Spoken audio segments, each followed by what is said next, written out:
6 people have been killed by floodwaters in Taiwan, according to officials, after days of heavy rain forced thousands to evacuate their homes. In Hawaii, Lane has weakened to a tropical storm, but authorities warn the threat of torrential rains and flooding continue. President Trump pulls the plug on his top diplomat's planned weekend trip to North Korea while taking a swipe at China over stalled efforts to disarm the nuclear state. Desperate Venezuelan migrants who made it across the border into Peru breathed a sigh of relief as tightened controls came into effect, preventing those not carrying passports from entering.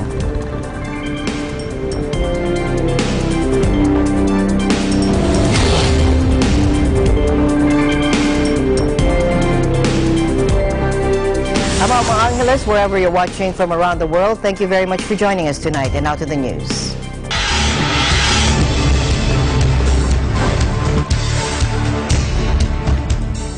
Six people have been killed by floodwaters in Taiwan, according to officials, after days of heavy rain forced thousands to evacuate their homes. A tropical depression has been dumping torrential rain in central and southern Taiwan since Thursday, with some districts receiving close to 1,000 millimeters or 39 inches of rainfall. 6 have died in the storm so far, according to government figures, including 3 who were killed by a falling scaffold in the southern city of Kaohsiung. Almost 100 more were injured.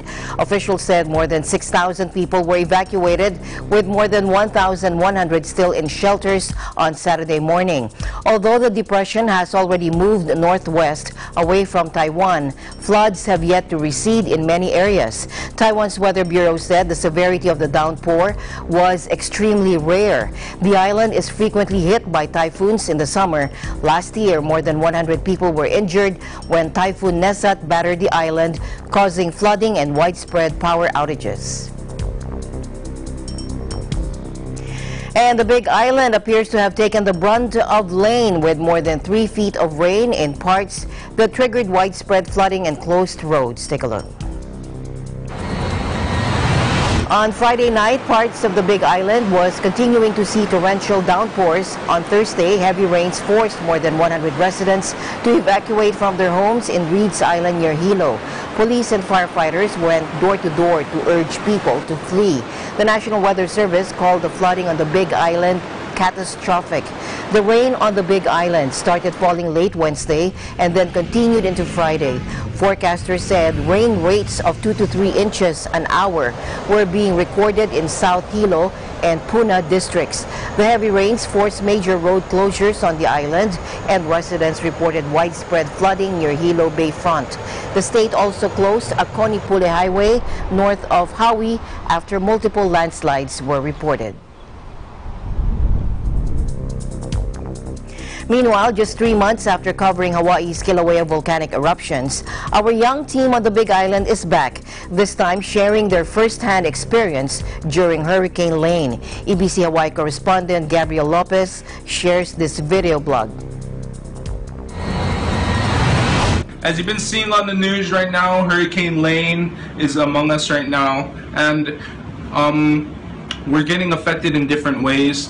Makai mountain, from the mountain to the ocean.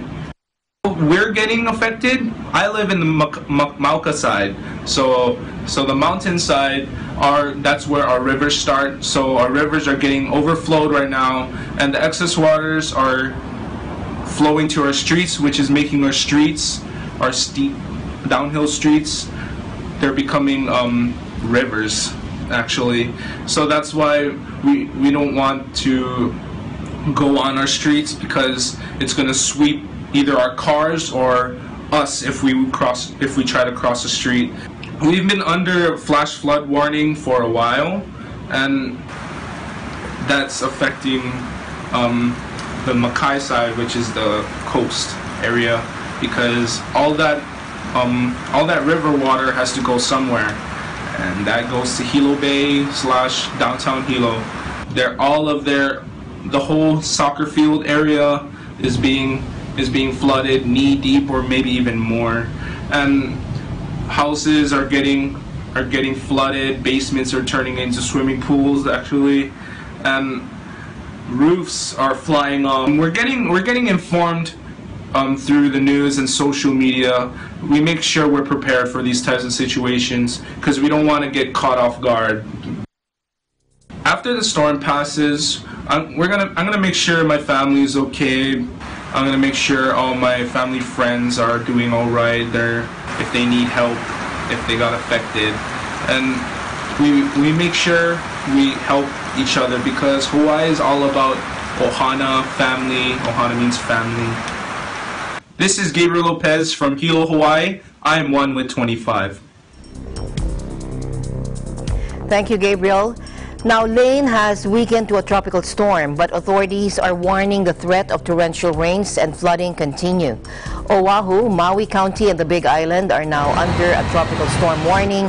Kauai County is under a tropical storm watch. Tropical storm force winds extend outward up to 140 miles from the center of the storm.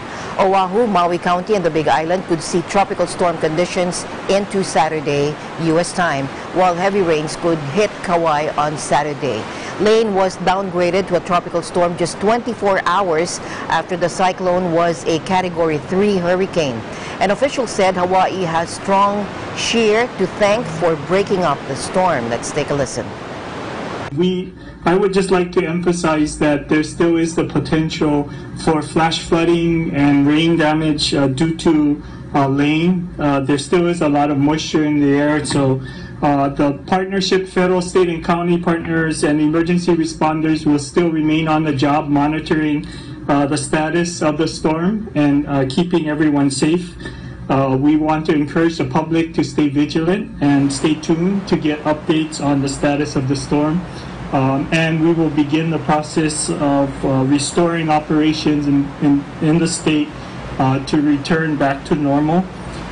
We are definitely still concerned about localized rain and flooding and want to ask the public to be aware and watch for those things.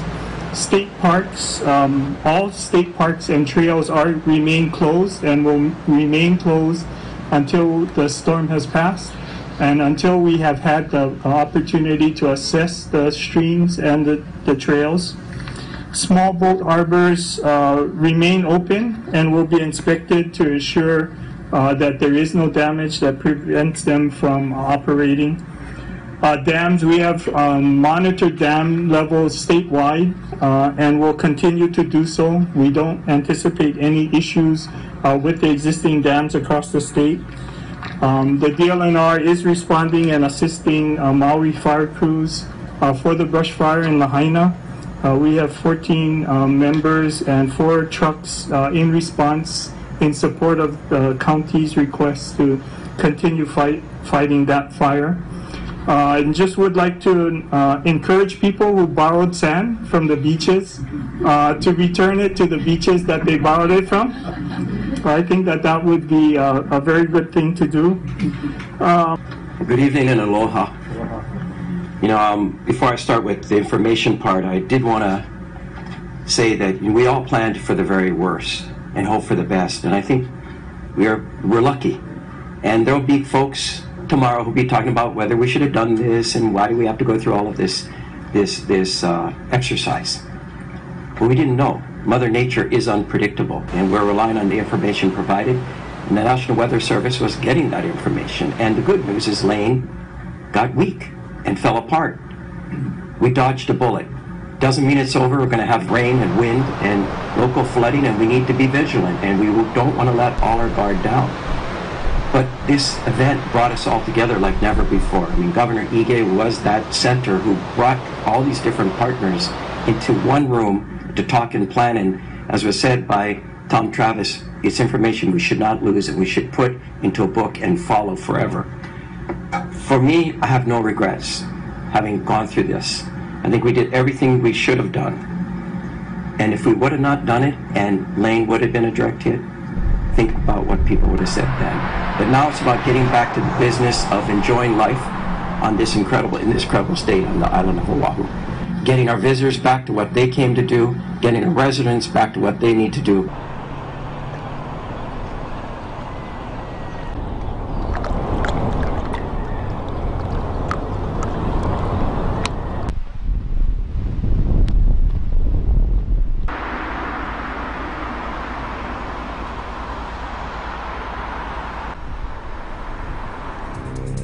To India now, hospitals are readying antivenom, and flood victims returning home in the Indian state of Kerala have been told to stay alert as receding waters leave behind a glut of snakes. Local media reports warn that snakes may be hiding in cupboards or under carpets, among clothes or inside washing machines, in homes previously submerged by floods that have devastated parts of the southern state. Kerala government spokesman Subhash TV said snakes are spotted at many flood-hit homes and alerts have been issued to exercise caution when returning home. Hospitals too have been equipped to face the situation. He said instructions have been given to arrange facilities to treat snake bite victims. He added that antivenom and other necessary medicines are stored at all hospitals, especially those in flood-hit areas. Local media said several hospitals in the worst-hit areas of northern and central Kerala had reported an increase in the number of patients seeking treatment for snake bites. Meanwhile, severe tropical storm Sulak swept across South Korea on Friday. Let's get an update from Charmaine Antazo.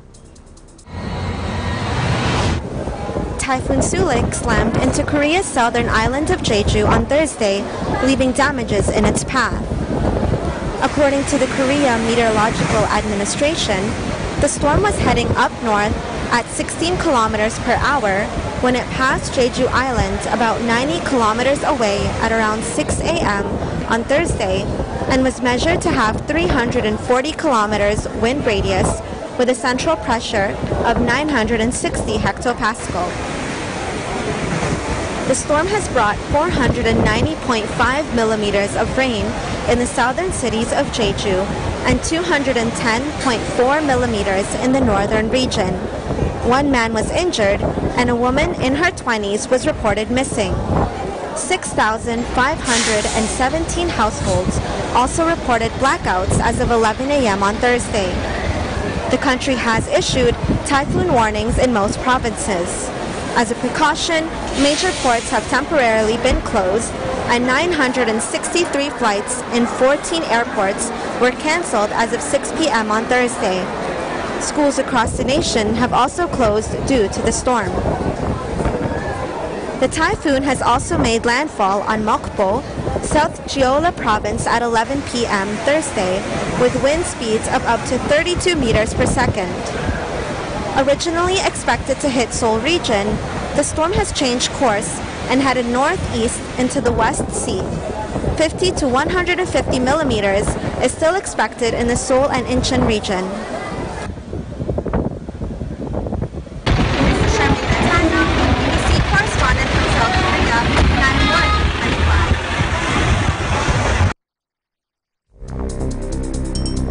Thank you, Charmaine. Meanwhile, a new round of air quality advisories were issued for northwestern Alberta as hundreds of wildfires in BC continue to make their presence felt in the province to east of them. Residents were advised to brace for more heavy smoke from the blazes. Here's Thomas Eyelikeness. For a second week in a row, smoke from forest fires in British Columbia has fouled Alberta air. The air quality in Edmonton is poor, and it isn't much better in the rest of the province. Just how is this affecting people's lives? The most at risk are people with heart and lung conditions. Young children and seniors are also more sensitive to air pollution. Regardless, everyone is being advised to limit their time outdoors and reduce any intense activity.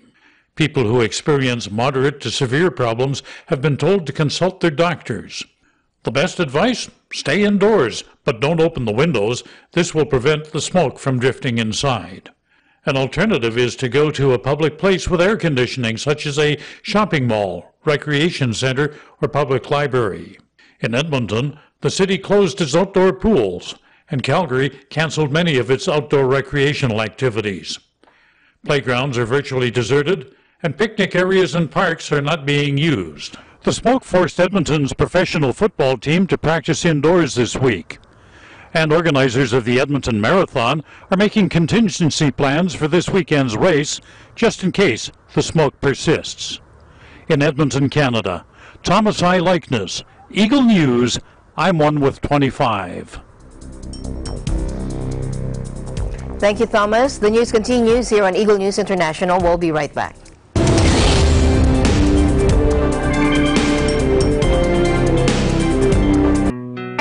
Help is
Tingnan nyo sa bangketa, ulubi ay naghilera, mga kamay laging nakasahod, doon sila natutulog.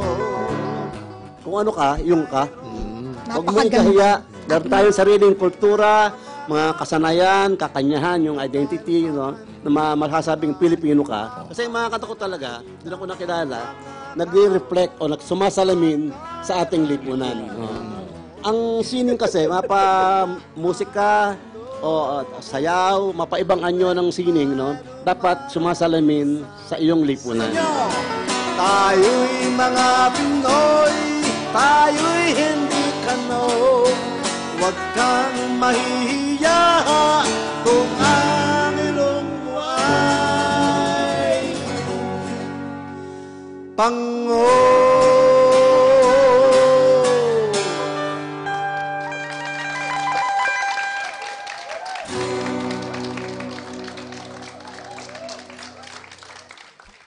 Pep News, Linggo, alas 4 hanggang alas 5 ng hapon. Health is a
business news, this is Cesar Vallejos.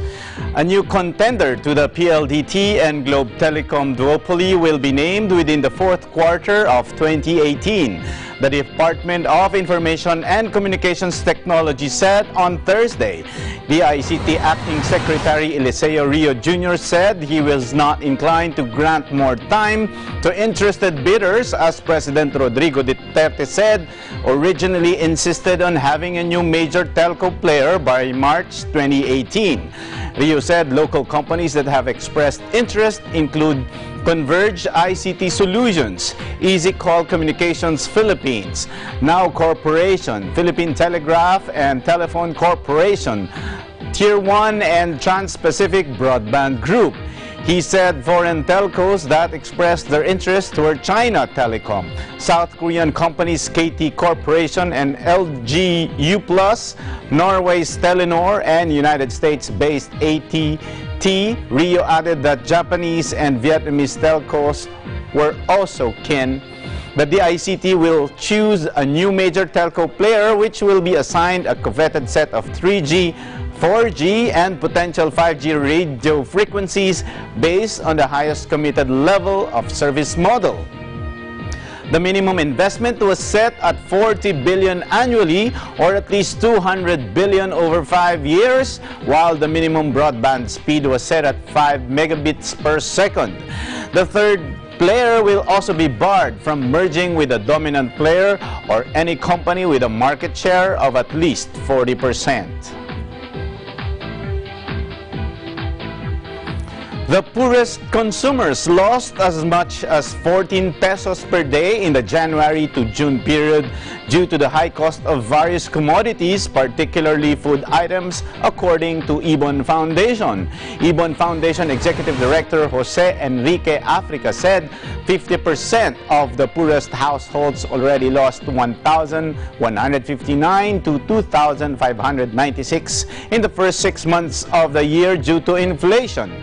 Business Mirror estimates show that this translates to a daily income loss of 6.44 to 14.42 pesos per household.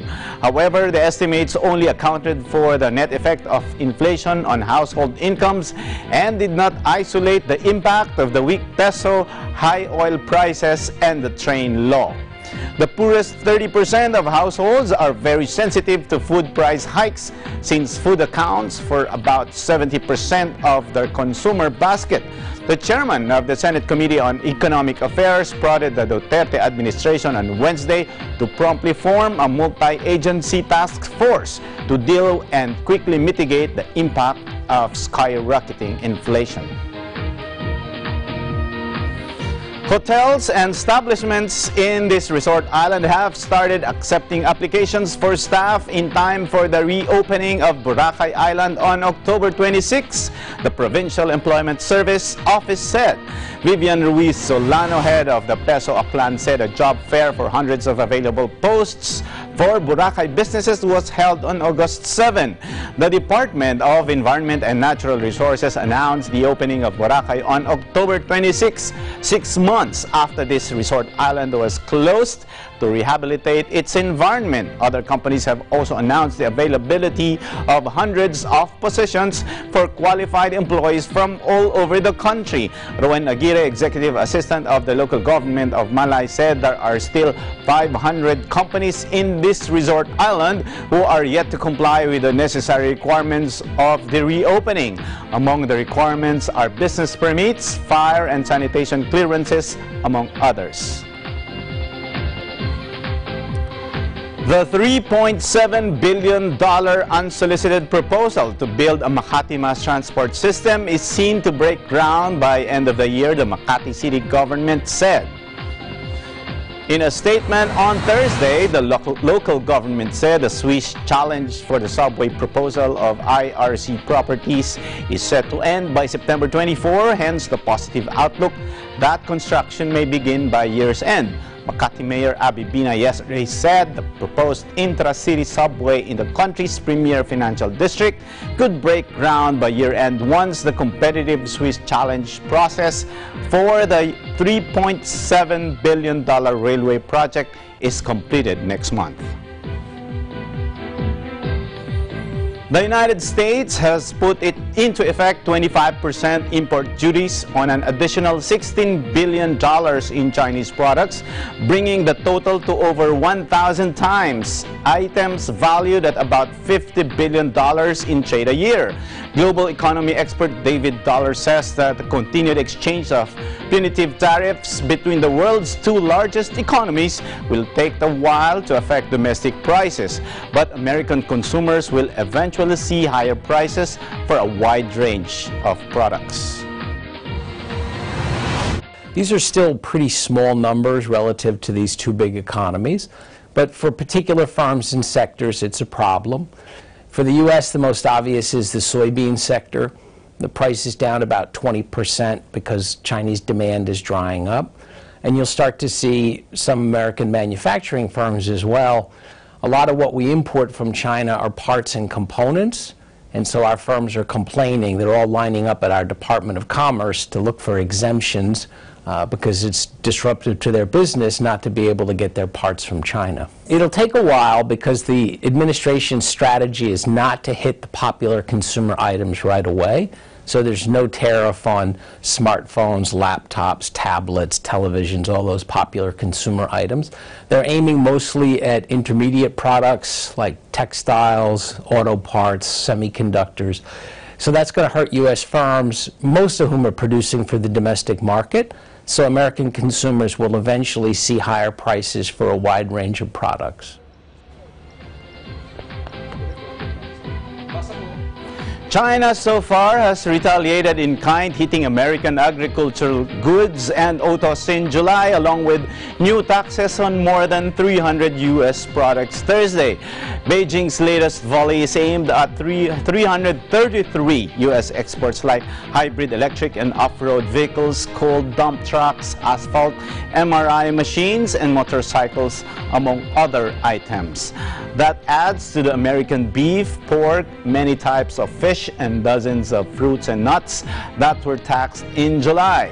The most painful, perhaps, is the tariff on U.S. soybeans, which chokes off a key export market for American farmers who shipped 14 billion of the beans to China last year. The U.S. is now looking at tariffs on another 200 billion of imports from China. China can't match that because it doesn't import enough. It's proposing to hit about $60 billion of U.S. exports in retaliation. So I think for each U.S. move, China will retaliate. They can't do it dollar for dollar, but they have other instruments. U.S. firms earn a lot of profits in China. They produce and they sell into the domestic market. China can make it difficult for firms. Another 200 billion of imports. Chinese President Xi Jinping is set to visit the Philippines in November as a follow-up to the recently held high-level economic meetings between Philippine and Chinese economic and infrastructure managers in Beijing, the Department of Budget of Management said in a statement on Friday. Philippine government officials led by economic and infrastructure managers met Thursday with the Chinese Ministry of Commerce led by Minister Zhong Shan to discuss economic and trade ties between the Philippines and China. The bilateral meeting stressed the need to deepen cooperation in commercial and infrastructure development, specifically under the Philippine government's Build, Build, Build program. Some of the projects discussed in the meeting were the Chico River Pump Irrigation Project, the Kaliwa Dam Project, the North-South Railway Project, South Line Long Haul, the Subic-Clark Railway Project, and the Safe Philippines Project Phase 1. President Duterte has vowed to upgrade the country's dilapidated and aging infrastructure through his administration's 9 trillion Build, Build, Build program.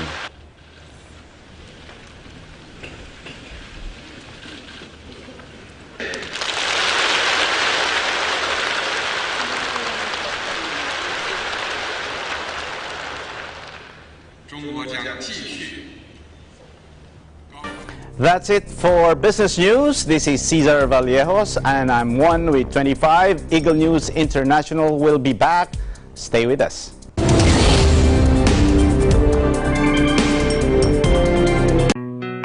Health is our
A world that recaptures the value of life, creating your moments,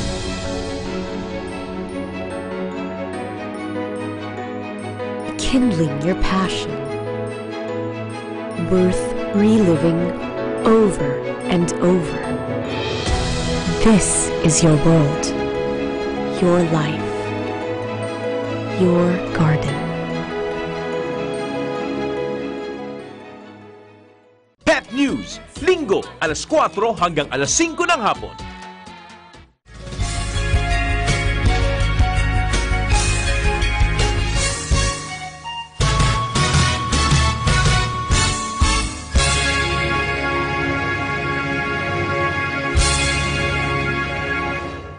Landmarks, Linggo, alas 6 hanggang alas 7 ng gabi.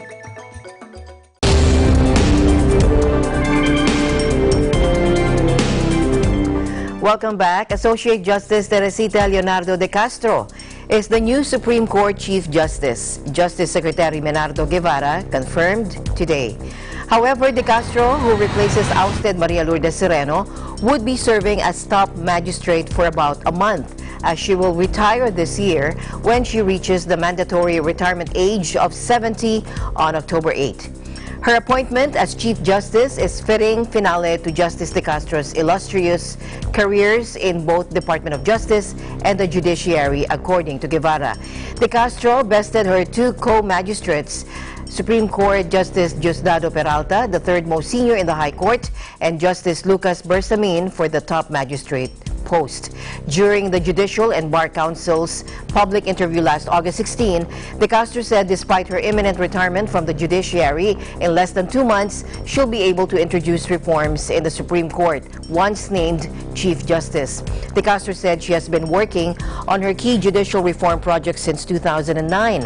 One of the important projects she wants to put in place is the Judiciary Case Management Information System, which will serve as a tracking system to record and monitor the progress of cases from its filing at the lower court up to the final resolution in the Supreme Court.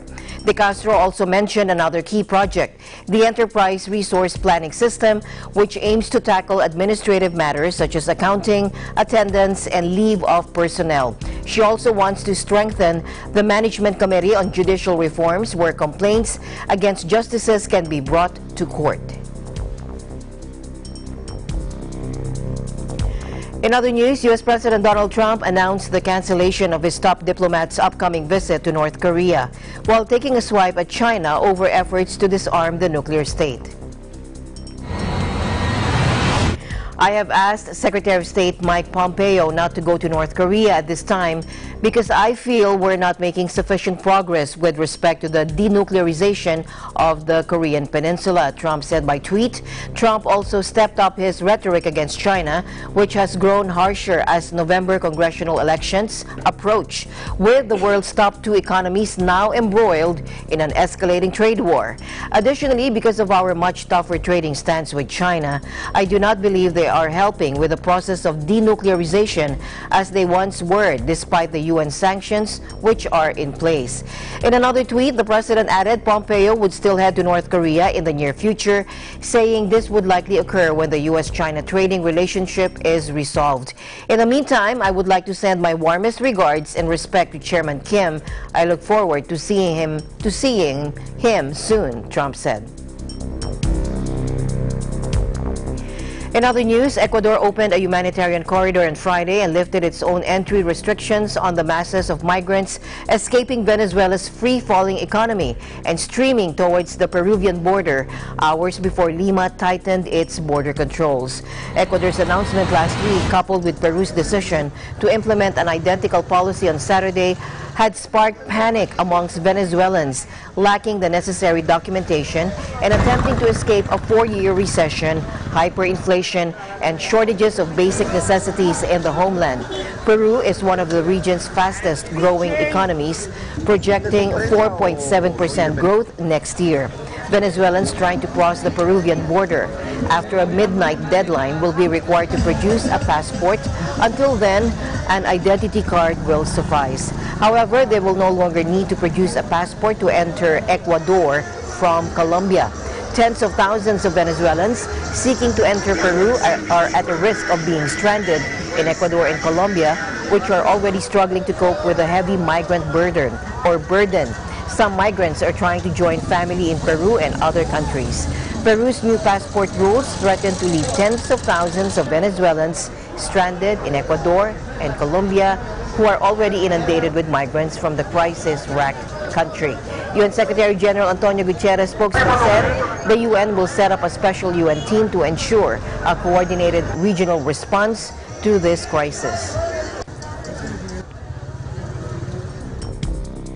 Meanwhile, long queues swarm around bus stops in Caracas. Take a look. Now this after the government implemented a 400% increase in the price of bus tickets, while commuters and transport drivers still try to get their heads around the new banknotes. Probablemente, pero es que si no está el dinero en la calle, ¿cómo hace uno? Yo tengo puros billetes de los viejos y a veces no me puedo ir porque no lo aceptan. Venezuela is in a fourth straight year of recession with double-digit declines in its gross domestic product. The inflation rate is expected to reach a mind-boggling 1,000,000% this year, according to the International Monetary Fund.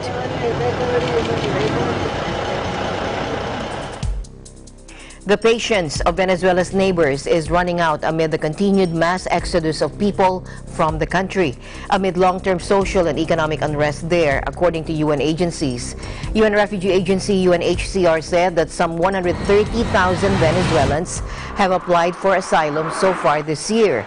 Now that marks a sharp spike since 2014 to 2015, when applications were in the low thousands. According to the UN, close to 500,000 have fled from Venezuela to Ecuador in 2018 alone. Peru is also expecting its tally of Venezuelans to pass the 500,000 mark in coming weeks, according to media reports. There is particular concern that both countries are considering new entry requirements for Venezuelans, according to the UN Migration Agency. Here's spokesperson Joel Millman. Patience is running out, I think. It's a big number to have to assimilate. So when you see things like countries contemplating passports only, we point out, as we did, that there are a lot of migrants, particularly teenagers and sometimes unaccompanied children, that may not have access to these documents. Echoing those comments, UNHCR's Andrei Mahesic said that it was important to recognize the generosity and commendable efforts of Venezuela's neighbors, but he condemned recent reports of violence against migrants and refugees. A UN Human Rights Office report published in June spotlighted serious human rights violations in Venezuela linked to political demonstrations and the failure of the authorities to hold perpetrators accountable. We call for respect of refugees and people on the move in Latin America. We are concerned about these recent events and the demonstrations against refugees, asylum seekers and migrants in some of the Latin American countries. Those increase stigmatization of those who are forced to flee. They put at risk also the efforts for their integration. Solidarity is actually the key here. Eagle News International will be right back. Stay tuned.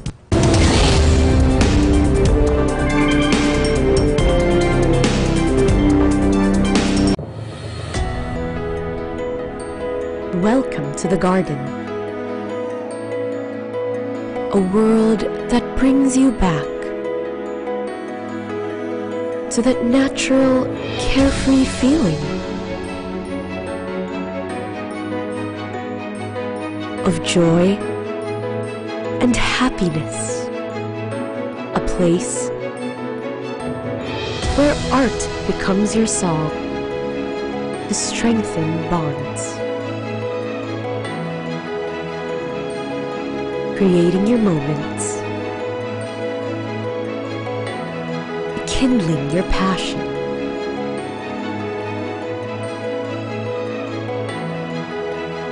worth reliving over and over. A world that recaptures the value of life. Breathe. This is your world, your life, your garden. The machine.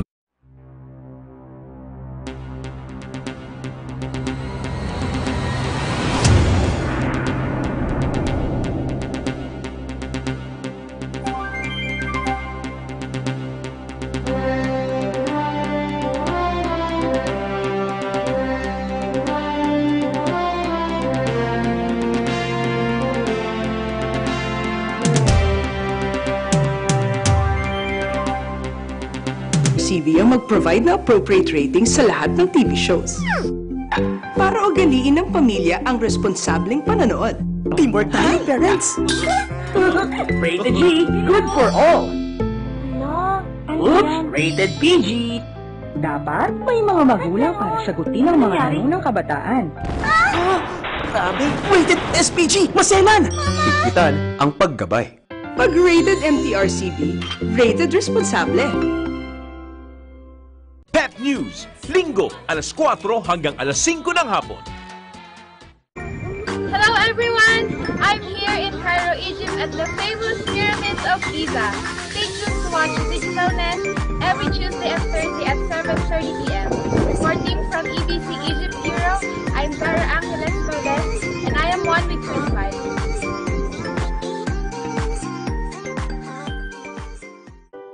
Hey guys, I hope you enjoyed this video. Make sure to leave some love by giving it a thumbs up, and don't forget to subscribe here at ABC Digital Nest so you don't miss any of our upcoming features.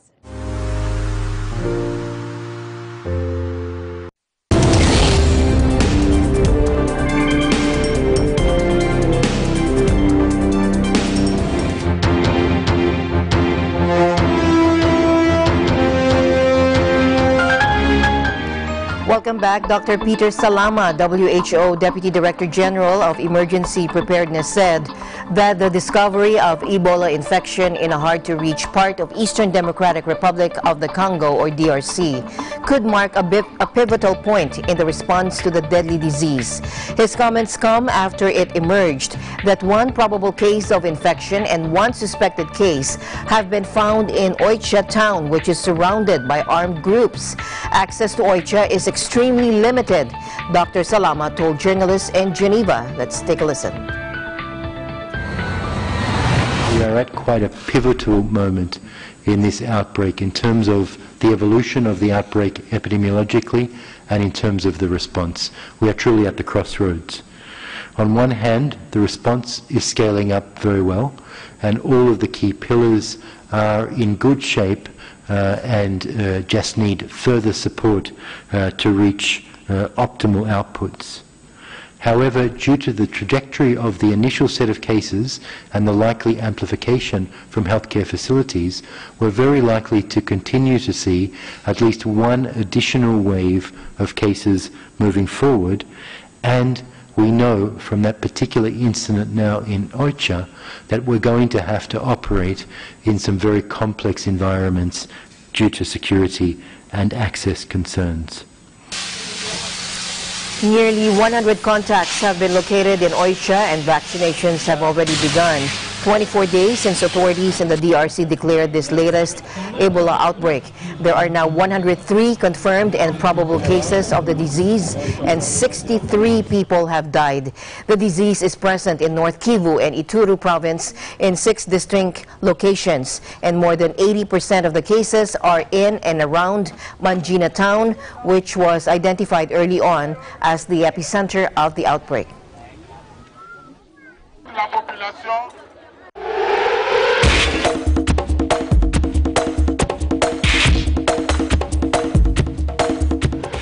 A unified Korea team featuring athletes from North and South Korea won Dragon Boat bronze for their first medal at the Asian Games on Saturday. Take a look.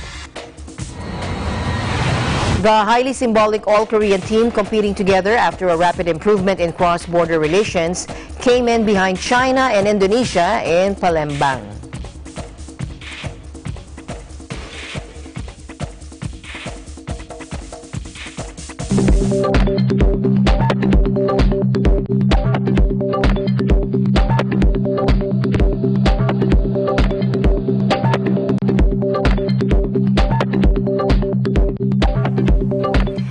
Kate Rabibis takes us to the iconic Grand Place Market Square in Brussels, where it has been covered in a colorful flower carpet.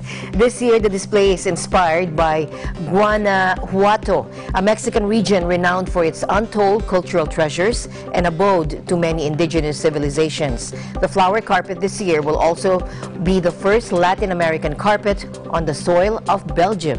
Kate?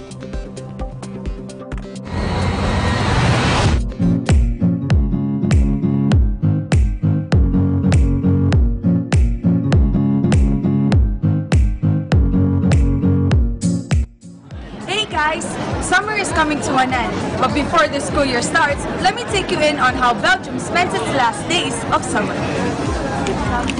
Today isn't any ordinary day here in Belgium because Brussels rolls out their flower carpet, or in French, le tapis de fleurs.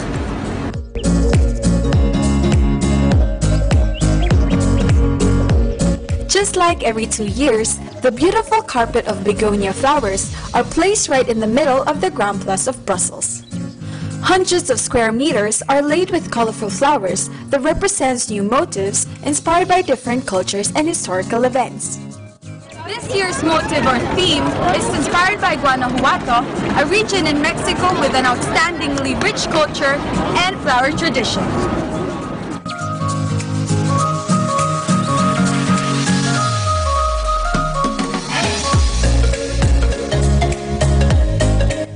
'71 was the year they started this mesmerizing summer tradition. But this year, they went all out and treated us with another flower carpet here in La Bourse. Why, you may ask?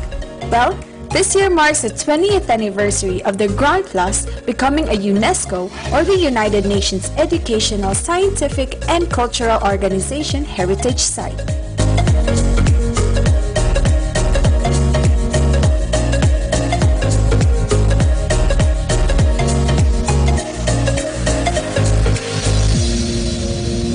The prestigious town hall located in the Grand Place even offers its balcony for the public to take some picture-perfect panoramas. Whether you come to visit the tapestry of begonia flowers during the day or night, it will surely take your breath away.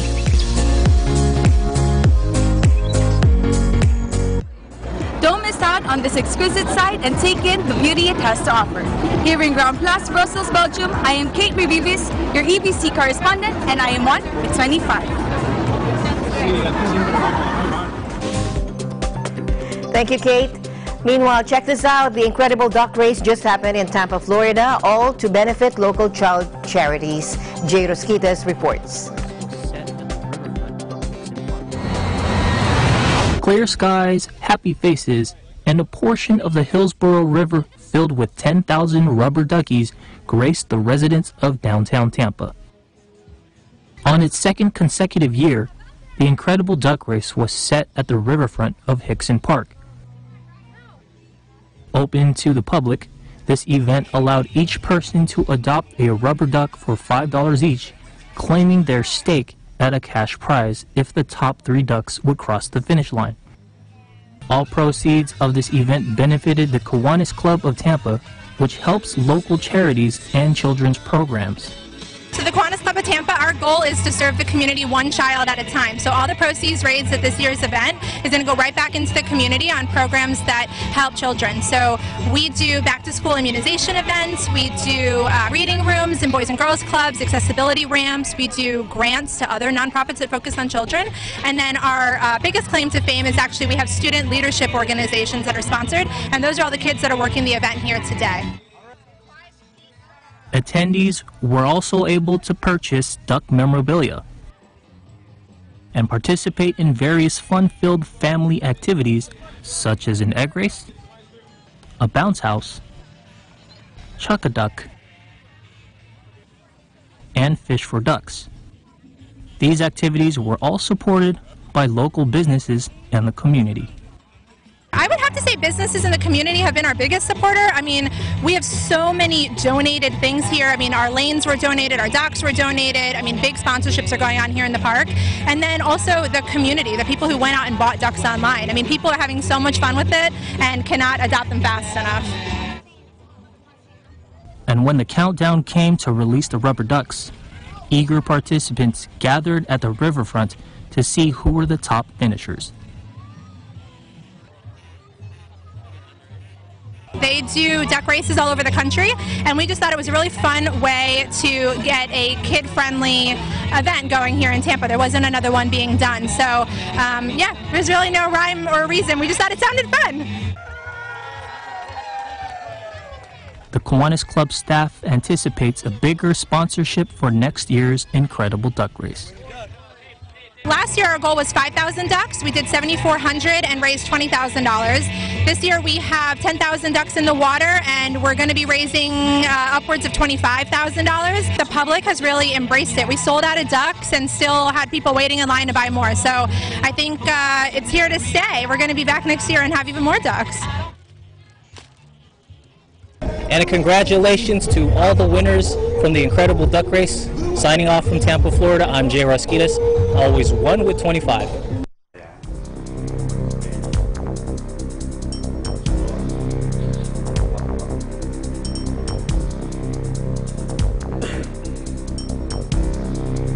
Again, we apologize for that, but that was Jay Rasquitas from our Tampa, Florida Bureau. And that's it for tonight's broadcast. I'm Alma Angeles, always 1 with 25. Good night.